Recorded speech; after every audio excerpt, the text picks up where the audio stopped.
Hi friends, இப்போ blouse first step back side எப்படி drop பண்ணணும் அப்படின்றத நான் கற்று தரப்போகிறேன். ப்ளவுஸு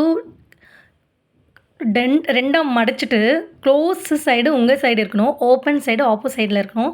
ஸோ அப்படி வச்சுட்டு கீழே 1 இன்ச்சு மார்க் பண்ணி ட்ரா பண்ணிவிட்டு அது மேலே அப்படியே ப்ளவுஸை மடித்து வச்சு பேக் சைடு மேலே தெரிகிற மாதிரி மடித்து வச்சுட்டு அப்படியே மேலே போடுறீங்க. அந்த 1 இன்ச்சு கோடு போட்டிங்களா, அது மேலே வச்சு அப்படியே ட்ரா பண்ணுறீங்க. ஆர்ம் ஹோல்லேருந்து இடுப்பு, அப்புறம் ஷோல்டர் வந்து முன்ன பின்ன வரும். அதனால நீங்கள் 3 ஆர் 3 1/2 மார்க் பண்ணிக்கோங்க. 3 1/2 பெட்டர். 3 1/2 மார்க் பண்ணிவிட்டு அங்கே ஷோல்டரை கரெக்டாக வச்சு ஒரு லேயர் அங்கே என்ன ப்ளவுஸில் என்ன அளவு இருக்கோ அப்படியே தான் மார்க் பண்ணுறோம். எதுவுமே நம்ம எக்ஸ்ட்ரா மார்க் பண்ண போகிறதில்ல. ஸோ இந்த ஆர்ம் ஹோல் ஒரு கோடு இருக்கு இல்லையா, அதை அப்படியே காப்பி பண்ண போகிறீங்க. ஃபஸ்ட்டு நம்ம காப்பி பண்ண போகிறோம். அதில் என்ன மெஷர்மெண்ட் இருக்கோ அப்படியே காப்பி பண்ண போகிறோம். அப்படியே காப்பி பண்ணியாச்சு.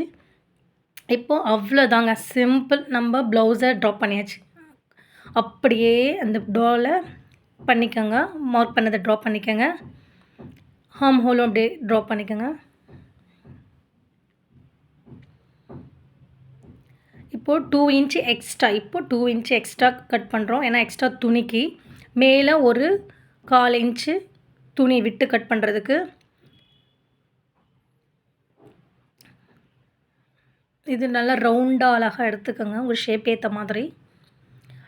இப்போது கழுத்து சைடு துணி விட்டு கட் பண்ணுறதுக்கு எக்ஸ்ட்ரா அளவு வரைகிறேன். அப்படியே ரவுண்டாக போட்டுக்கோங்க.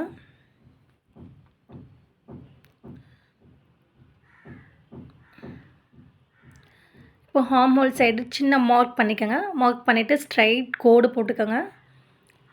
இந்த பக்கம் ஒரு ஸ்ட்ரைட் கோடு போட்டுக்கோங்க. இது போட்டிங்கன்னா கொஞ்சம் பெட்ரு.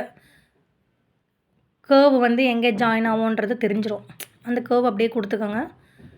இப்போ மேலேயும் எக்ஸ்ட்ரா பண்ணியாச்சு, இந்த சைட்லையும் எக்ஸ்ட்ரா பண்ணாச்சு. அவ்வளோதாங்க, சிம்பிள். பேக் சைடை ட்ரா பண்ணியாச்சு. இதை அப்படியே கட் பண்ணணும், அவ்வளோதான். Blouse first step